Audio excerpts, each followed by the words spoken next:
Hello friends. तो आज मैं आपको वही चैप्टर कंटिन्यू करने जा रहा हूँ, हेरिडिटी एंड इवोल्यूशन। तो हेरिडिटी एंड इवोल्यूशन के अंदर हमने पढ़ा था हेरिडिटी क्या होता है, इनहेरिटेंस क्या होता है, मेंडल ने क्या दिया था, मेंडल ने क्यों पी प्लांट को चूज किया, उसके बारे में हमने जाना था। आज जो हम पढ़ेंगे कि एक्सपेरिमेंटल टेक्निक क्या थी मेंडल की, कि मेंडल ने अपने एक्सपेरिमेंट किए कैसे, बहुत इंपॉर्टेंट है। तो ये 3 पॉइंट्स आपको ध्यान रखने हैं जिससे आपको पता लगेगा कि मेंडल ने एक्सपेरिमेंट किया कैसे।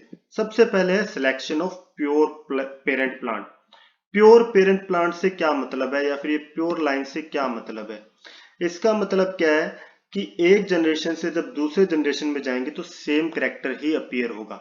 जैसे अगर मैं मान लो टोल प्लांट है, उसका सेल्फ पोलिनेशन करता हूं, तो सेल्फ पोलिनेशन करने के बाद उस प्लांट से जो सीड्स डेवलप होंगे तो वो सीड्स आगे जर्मिनेट करके सेम टोल प्लांट बनाएंगे।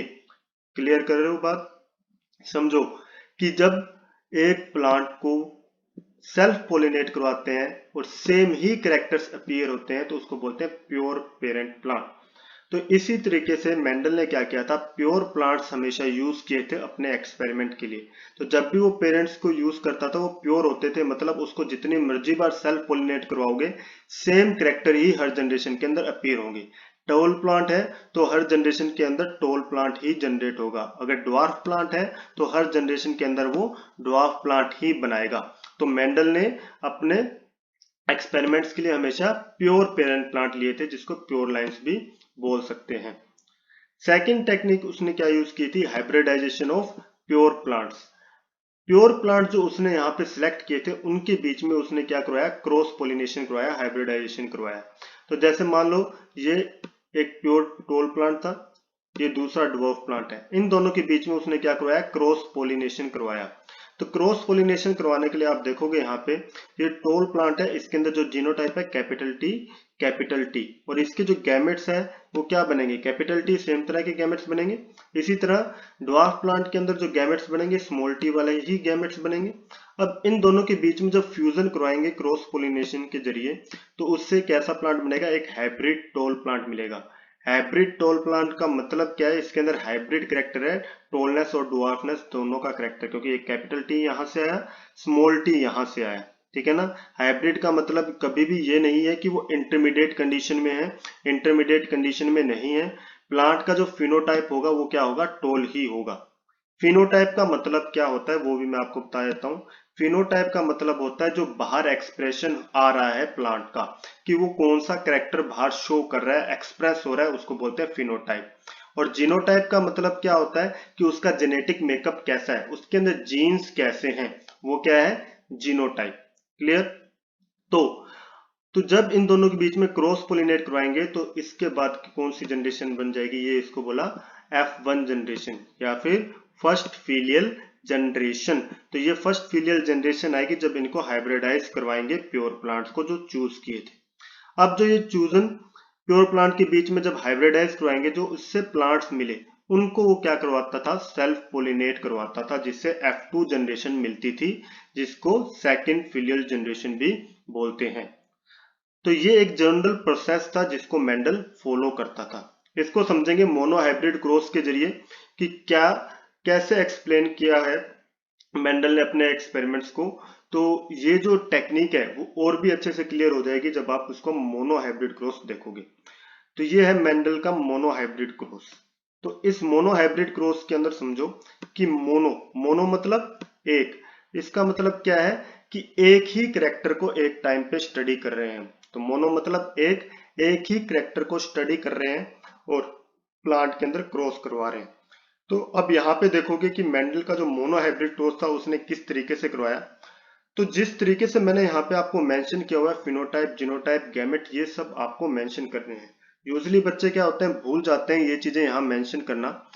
ये जो यहाँ पे है आपको कैरेक्टर मेंशन करना है। दूसरा, आप कौन से प्लांट का कौन सा कैरेक्टर स्टडी कर रहे हैं, तो आप मेंशन करोगे ऊपर हमेशा क्या मेंशन करना है, पी प्लांट के हाइट का कैरेक्टर आप स्टडी कर रहे हो। तो यहाँ पे आप ऊपर सबसे पहले मेंशन क्या करोगे, पी प्लांट हाइट कैरेक्टर। उसके दो ट्रेड्स हैं, टोलनेस और ड्वार्फनेस। ठीक है, इन दो को हम लेके चल रहे हैं।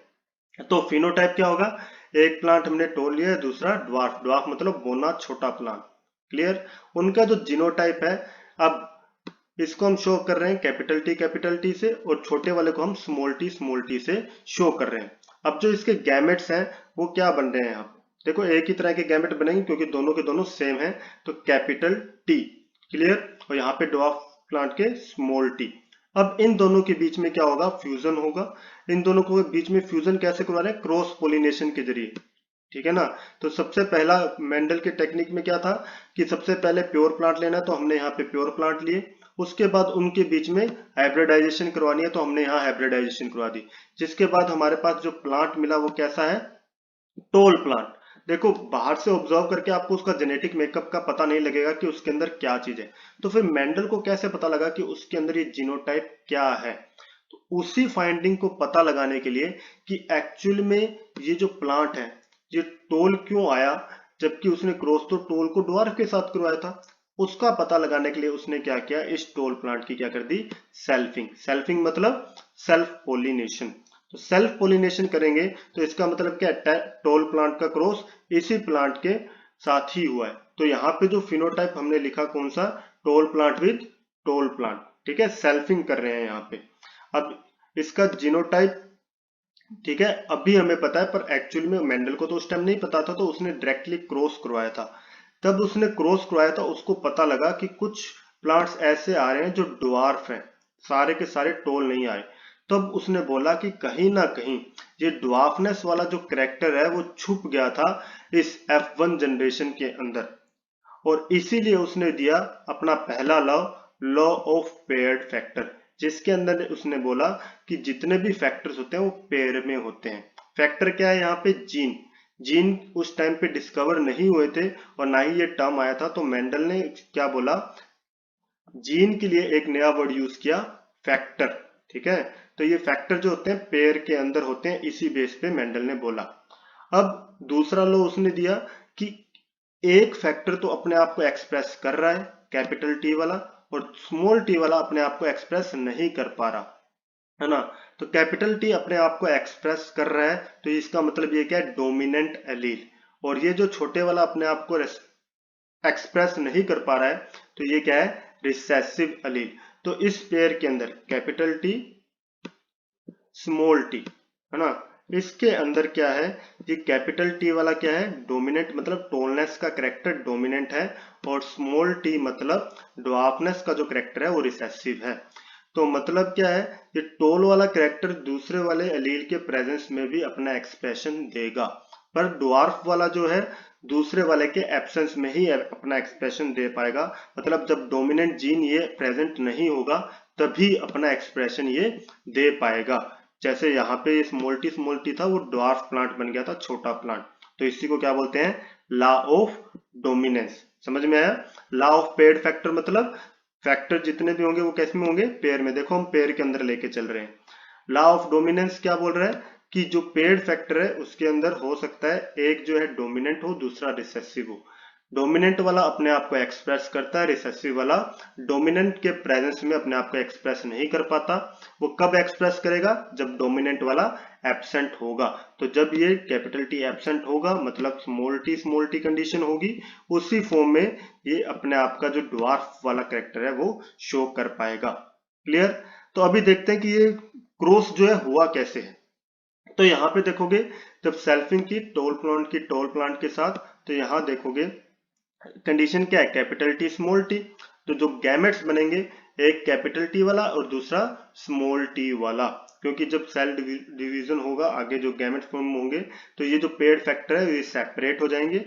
एक गैमेट के पास एक फैक्टर आता है, दूसरे गैमेट के पास दूसरा फैक्टर चला जाता है, राइट। इसी तरीके से यहाँ पे होगा। अब इसके पास प्रोबेबिलिटी है, ये कैपिटल टी इसके इस कैपिटल टी के साथ भी फ्यूज कर सकता है, और ये कैपिटल टी इसके स्मॉल टी के साथ भी फ्यूज कर सकता है। इसी तरह ये स्मॉल टी भी इसके कैपिटल टी के साथ भी फ्यूज कर सकता है और स्मॉल टी के साथ भी।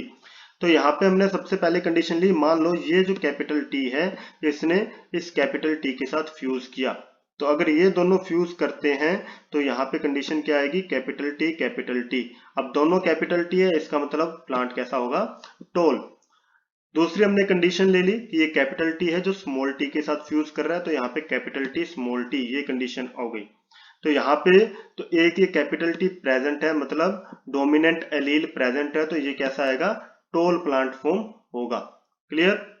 इसी तरह अगर ये स्मॉल टी इस कैपिटल टी के साथ फ्यूज करता है तो capital T small T condition बन जाएगी। तो ये कैपिटल टी यहाँ है, तो इसका मतलब ये कैसा आएगा, टोल, क्योंकि डोमिनेंट एलील एक्सप्रेस हो रहा है। और यहाँ पे स्मॉल टी आपस में जुड़े तो ये कैसा बनाएगा, ड्वार्फ प्लांट फॉर्म होगा यहाँ पे, क्योंकि यहाँ पे कैपिटल टी प्रेजेंट नहीं है। तो कैपिटल टी के एब्सेंस में रिसेसिव वाला अपना ऐप को एक्सप्रेस करता है, तो यहाँ पे ड्वार्फ कैरेक्टर आएगा। क्लियर। अब जो हमारी ऑब्जर्वेशन आई उसी के बेस पे हम आगे रेशियो निकाल सकते हैं कि फिनोटिपिक मतलब जो बाहर एक्सप्रेशन आया है उसका क्या रेशियो है और उसके जो जीनोटाइप है उसका क्या रेशियो है। तो फिनोटाइप का जो रेशियो देखोगे आप, तो यहाँ पे 3 टोल आ रहे हैं आपके पास और 1 ड्वार्फ आ रहा है, तो इसका मतलब 3:1 रेशियो क्या है, फिनोटिपिक रेशियो। जीनोटिपिक रेशियो मतलब जीनोटाइप, तो आप ये देखोगे capital T small T capital T, ये वाली कंडीशन। तो जीनोटिपिक रेशियो जब आप देखोगे, यहां देखो कैपिटल टी एक ही है, कैपिटल टी स्मॉल टी ये कितने हैं, 2 हैं, और स्मॉल टी एक ही है। इसका मतलब रेशियो क्या हो गया, 1:2:1। तो ये आपके पास जीनोटिपिक रेशियो आ गया। अब आपको ये बता दूं कि यहाँ पे ये जो क्रॉस है, तो यहाँ पे मैंने इसको लाइंस की फॉर्म में शो किया है, इसी को आप प्यूनेट स्केयर, तो जो यहाँ पे मैंने ये शो किया हुआ है इस प्यूनेट स्केयर की फॉर्म में भी शो कर सकते हो। तो जो ज्यादा साइंटिफिक है और आगे जो डाइहाइब्रिड क्रॉस के अंदर भी हम इसी मेथड को यूज करेंगे। आपको क्या करना है, बस जो गैमेट्स है प्लांट के वो दोनों तरफ मेंशन कर दो, उसके बाद दोनों तरफ यहाँ पे मैच करोगे, इधर से कैपिटल टी आया और ऊपर से भी कैपिटल टी आया, तो यहाँ पे कैपिटल टी आ गया। इसी तरीके से इधर की तरफ से कैपिटल टी, ऊपर से स्मॉल टी, तो ये कैपिटल टी स्मॉल टी आ गया। तो इस तरीके से आप देखोगे तो आपके पास ये 4 प्रोबेबिलिटी आ जाएगी, जो 4 हमारे पास यहाँ आ रही थी वो ही। क्लियर। पर कई बार ऐसा भी क्वेश्चन आता है कि F2 जनरेशन के अंदर पूछा जाए कि ड्वार्फ जो कैरेक्टर है उसका वैल्यू कितनी होगी, उसकी वैल्यू कितनी होगी, तो परसेंटेज या प्रोबेबिलिटी कितनी है कि नेक्स्ट जनरेशन के अंदर ड्वार्फ प्लांट आएगा। तो यहाँ पे आप इसको इस फॉर्म में भी लिख सकते हो 1/4, ठीक है ना। तो ये 1/4 की फॉर्म में भी इसको लिख सकते हो। इसी तरह आपसे पूछा जाए कि टोल प्लांट का जो प्रोबेबिलिटी है कितना है F2 जनरेशन के अंदर, तो आप क्या बोलोगे, 3/4, ठीक है। तो इस तरीके से प्रोबेबिलिटी फॉर्म में भी आ सकता है या परसेंटेज फॉर्म में भी आप इसको बता सकते हो कि ड्वार्फ प्लांट जो है उसका 25% है, टोल प्लांट का जो है 75% है। क्लियर। और कुछ बातें आपको ध्यान रखनी है कि जो डोमिनेंट कैरेक्टर होता है उसको हम हमेशा कैपिटल लेटर से शो करते हैं। तो यहाँ पे जो डोमिनेंट है वो टोलनेस का कैरेक्टर है, इसलिए हमने उसको कैपिटल लेटर से शो किया है, ठीक है। और इसलिए हमने टोल का टी लिया, ना कि ड्वार्फ का डी, क्योंकि जो डोमिनेंट कैरेक्टर होता है उसको अल्फाबेट से शो करते हैं तब ज्यादा आसान रहता है और हम ज्यादा इजीली कर पाते हैं। क्लियर। और जो रिसेसिव कैरेक्टर होगा उसको हम उसी के स्मॉल लेटर से शो करते हैं, तो जैसे यहाँ पे कैपिटल को स्मॉल टी की फॉर्म में शो कर रहे हैं जब ड्वार्फनेस का कैरेक्टर है। क्लियर। दूसरा चीज आप ध्यान रखोगे, जब भी हेट्रोजाइगस कंडीशन होगी इस तरीके की कैपिटल टी स्मॉल टी वाली जब भी कंडीशन होगी, तो डोमिनेंट वाला जो एलील है वो पहले लिखा जाएगा, रिसेसिव वाला बाद में लिखा जाएगा। Clear. Capital T small T. Heterozygous और होमोजाइगस क्या होता है मैं आपको बता देता हूं। उससे पहले एलील, एलील क्या होता है, alternative form of A gene. एक जीन है उसकी जो अल्टरनेटिव फॉर्म है, जैसे यहाँ पे क्या है अल्टरनेटिव फॉर्म, कैपिटल टी और ये स्मॉल टी, ये दोनों एक अल्टरनेटिव फॉर्म्स है जीन की, उन्हीं को क्या बोलते हैं, एलील। तो ये कैपिटल टी एक एलील हो गया, स्मॉल टी एक एलील हो गया। क्लियर। हेट्रोजाइगस और होमोजाइगस कंडीशन क्या होती है उसको भी समझ लेते हैं। होमोजाइगस कंडीशन, जो होमो मतलब सेम, मतलब जो दोनों जीन्स है वो सेम है तो हम क्या बोलेंगे, होमोजाइगस। और अगर दोनों डिफरेंट है, जैसे यहाँ पे है capital T small T, capital T small T, ये डिफरेंट है, तो अगर ये डिफरेंट होते हैं तो उसको क्या बोलते हैं, हेट्रोजाइगस कंडीशन। हेट्रोजाइगस मतलब डिफरेंट। क्लियर। अब मैंने आपको लॉ ऑफ पेयर्ड फैक्टर बता दिया, लॉ ऑफ डोमिनेंस बता दिया। लॉ ऑफ पेयर्ड फैक्टर क्या कहता है कि जो फैक्टर्स होंगे वो पेयर के अंदर होते हैं, जैसे यहाँ हर जगह पेयर्स के अंदर ही हमने लिए हैं। लॉ ऑफ डोमिनेंस क्या कहता है कि जब पेयर के अंदर प्रेजेंट होंगे तो डोमिनेंट वाला अपने आप को एक्सप्रेस करेगा, रिसेसिव वाला एक्सप्रेस नहीं करता। क्लियर। हेटेरोजाइगस कंडीशन के अंदर, है ना। लॉ ऑफ सेग्रीगेशन क्या करता है? सेग्रीगेशन मतलब सेपरेट हो जाना। ये क्या बोलता है कि ड्यूरिंग गैमेट फॉर्मेशन, जब भी गैमेट की फॉर्मेशन होगी, जैसे मान लो ये यहाँ पे गैमेट की फॉर्मेशन हो रही है, during gamete formation these factors separate apart. ये जो फैक्टर्स हैं वो सेपरेट हो जाएंगे। फैक्टर्स मतलब जीन्स का जो पेयर है वो सेपरेट हो जाएंगे। तो एक गैमेट के पास एक ही फैक्टर आएगा। तो यहाँ पे कैपिटल टी ए गैमेट के पास चला गया, स्मॉल टी दूसरे गैमेट के पास चला गया, है ना। तो दोनों क्या हो गए? सेग्रीगेट हो गए। और ये गैमेट क्या होगा? इस पर्टिकुलर ट्रेट के लिए प्योर हो गया। तो ये क्या हो गया? इसके पास कैपिटल टी है, तो इसका मतलब ये टोलनेस के लिए क्या हो गया? प्योर हो गया। जबकि यहाँ पे क्या है? स्मॉल टी है, तो यहाँ पे ये क्या है? स्मॉल टी के लिए क्या हो गया? प्योर हो गया। तो इसका मतलब ये ड्वार्फनेस के करेक्टर के लिए प्योर हो गया।